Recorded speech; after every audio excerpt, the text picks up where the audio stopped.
Hello, you're watching News Mongolia on MNB World, and I'm your host, Irtundalda Inkamuklam. For our top stories for today, exhibition celebrating the 75th anniversary of China-Mongolia relations on view at the National Museum of Mongolia. Artist Otgonbayar unveils the untold story of Mongolian stamps. Steppe Copper and Cuprum Energy collaborate to enhance hydrometallurgy sector during state visit. Stay tuned for more news.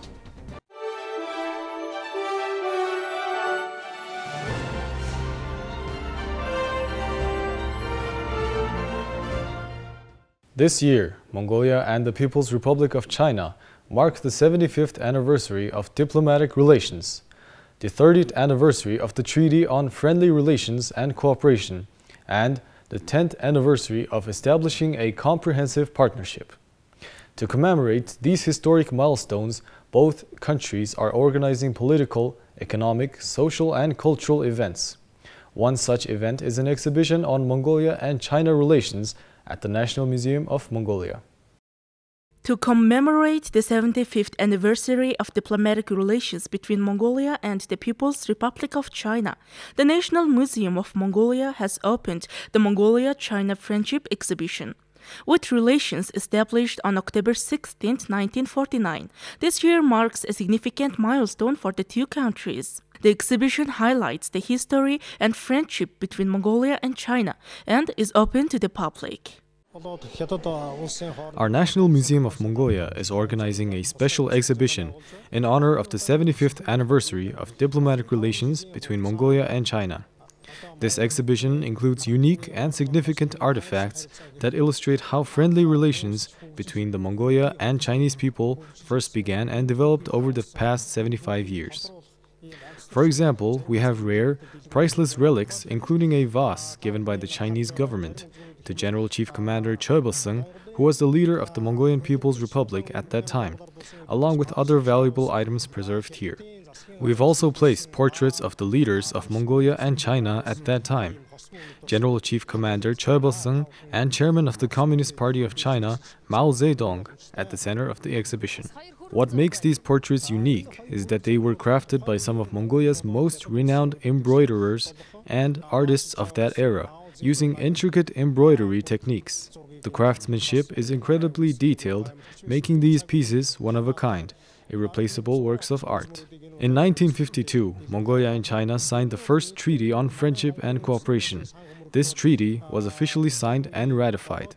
We've obtained a copy of this document from the archives, and it's being showcased as another exhibition highlight for the public.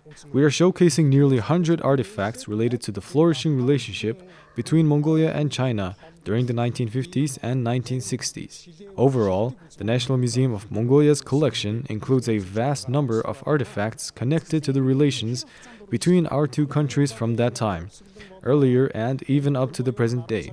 What makes this exhibition special is that we're displaying only the finest artifacts related to the events commemorating this 75th anniversary. This exhibition will be open to the public and free of charge in the main exhibition hall of the National Museum of Mongolia, starting from October 30th. It will be on view for 1 month. Otgonbayar, a longtime art director for Mongol Post, has helped design over 1,000 of Mongolia's more than 4,000 stamps. His new book, From the Hidden History of Mongolian Stamps, uncovers gaps in the official record, highlighting Mongolia's elusive first stamp and the stamp's cultural role as symbol of national identity. Otgonbayar, a renowned artist, has served as the art director for Mongol Post for many years. Throughout his career, he has contributed to around 1,000 of the more than 4,000 stamps designed by Mongolian artists. His idea to write a book called From the Hidden History of Mongolian Stamps stems from this experience. Otgonbayar notes that even after 100 years, it remains unclear which artist actually created Mongolia's first postage stamp, leaving many historical gaps in the story of Mongolian stamps. Even after a century, we still don't officially know, based on historical records, who exactly designed Mongolia's first postal stamp. While working closely in the world of stamp creation for over 20 years, I observed that if I don't document my knowledge, much of this history would continue to fade. So I wrote this book to preserve it, though it remains incomplete. Stamps are valuable cultural artifacts, making a nation's sovereignty and bearing witness to historical events and individuals. Otgonbayar spent 4 years conducting research for this book, using archival material and enriching it with personal insights to authenticate and expand on the narrative. Now let us take a look at Mongolia's current affairs. On the invitation of Mongolian President Hurulsukhna, Kazakhstan's President Kassym-Jomart Tokayev visited Mongolia for a state visit. During this visit, the inaugural session of the Mongolian-Kazakh Joint Business Council took place on October 29, 2024, at the Mongolian National Chamber of Commerce and Industry. At the session, business representatives from both nations engaged in discussions to enhance trade, economic, and investment collaboration, resulting in several signed memorandums of understanding. Over 10 Kazakh companies from sectors including agriculture, food, foreign trade, light industry, and mining participated in business-to-business meetings with Mongolian firms to foster multilateral cooperation. Notably, Genendaram Jaralsakhan, Financial Director of Steppe Copper LLC, and Yerken Magut, Director of Kazakhstan's Cuprum Energy LLC, signed a memorandum to work together in the hydrometallurgy sector. This agreement creates opportunities for sharing Mongolia's expertise in cathode copper production, potentially benefiting both countries' economies. Steppe Copper LLC, a national company involved in management, investment, and consulting, has successfully executed projects like Achet Icht, a member of the London Metal Exchange, Steppe and the Steppe Metal Powder. Now let's turn our attention to currency exchange rates provided by the Mongol Bank.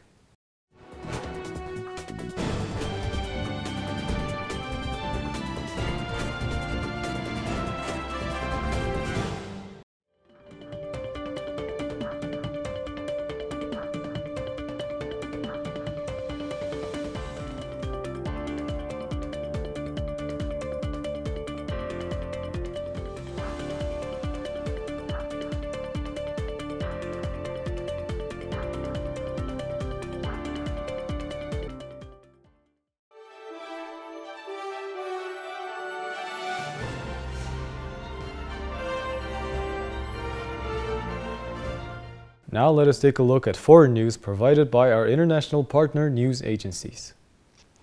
Russians on Wednesday commemorated the millions of people sent to prison camps by the late Soviet dictator Joseph Stalin, marking the day of victims of political repression, the anniversary of the so-called Great Purge of 1937. A service was held and candles lit at the Church of New Martyrs and Confessors at the Butovo site south of Moscow, where firing squads executed thousands of people during the height of Stalin's purges. The Butovo firing range was used for executions from 1930 until after Stalin's death in 1953. Some 20,000 people, including priests and artists, were killed there in 1937-38 alone.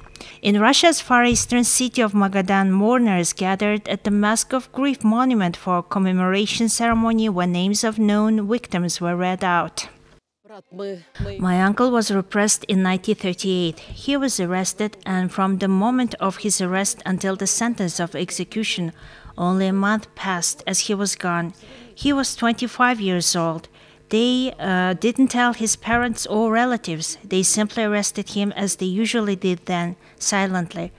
Well, the family guessed that he was shot. They said, "Don't look for him, he's gone."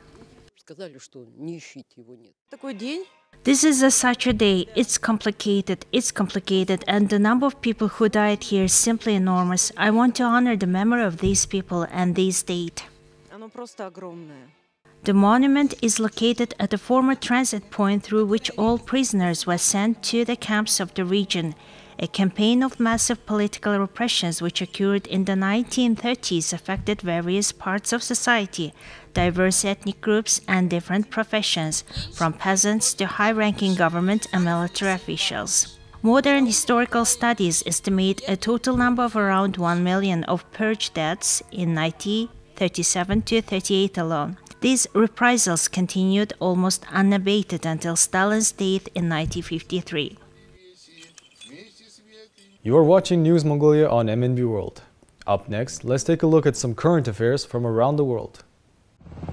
Hospital officials in Israel said a rocket fired from Lebanon wounded 2 men, one seriously. The men were wounded by rocket shrapnel on Wednesday in Metula, an Israeli town just across the border from Lebanon, said the spokesperson for the Rambam Hospital in Haifa, where they were airlifted. There was no immediate comment from the Israeli military. Hezbollah has fired thousands of rockets into Israel since October 8, 2023, when it opened fire in solidarity with Hamas a day after its cross-border attack from the Gaza Strip. All-out war erupted last month when Israel carried out large waves of airstrikes and killed Hezbollah leader Hassan Nasrallah and most of his senior commanders. Israeli ground forces invaded southern Lebanon at the beginning of October. British Treasury Chief Rachel Reeves is set to deliver her first budget in Parliament. It's a tightrope act that aims to find billions for investments through borrowing and tax hikes, without rolling businesses or raising taxes on working people. Wednesday's statement is the first budget by a Labour Party government in almost 15 years, and the first ever delivered by a female finance minister. Reeves pledged that the budget will put more pounds in people's pockets and get the economy growing. But the government has struck a gloomy note about the state of the public finances. Prime Minister Keir Starmer warned that the budget will reflect the harsh light of fiscal reality. A second Japanese High Court ruled Wednesday that the government's policy against same-sex marriage is unconstitutional. It is the latest in a series of decisions upholding plaintiffs' demands for marriage equality. The Tokyo High Court called the ongoing ban a groundless legal discrimination based on sexual orientation, saying it violates the constitutional guarantee of right to equality as well as individuals' dignity and equality between sexes. It was a clear statement that 2022 lower court decision that described the situation as an unconstitutional state.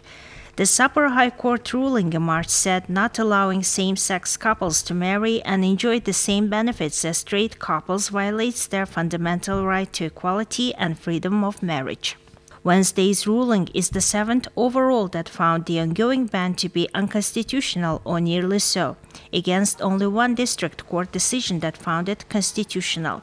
The rulings can still be appealed to the Supreme Court. Chief Cabinet Secretary Yoshimasa Hayashi said Wednesday's ruling has not been finalized and that his government will continue to watch other pending court cases. Still, the winning streak has raised hopes among the LGBTQ+ community. Plaintiffs cheered outside the court while their supporters held banners carrying messages such as further advance toward marriage equality and no more waiting for legal revision. Japan is the only member of the group of 7 industrialized countries that doesn't recognize same-sex marriage or provide any other form of legally binding protection for LGBTQ+ couples. Hundreds of municipalities have issued partnership certificates as a workaround for same-sex couples to lower their hurdles in renting apartments and facing other forms of discrimination, but it doesn't provide the same legal benefit as heterosexual couples, Wednesday's ruling said. The court, however, rejected a request by the 7 plaintiffs that the government pay them 1 million yen, about $6,500 each, in compensation for damages suffered under the current system that doesn't recognize them as legally married. Well, that's all for today. Thank you for staying with us. We'll see you tomorrow with more news and updates. Goodbye and have a good night.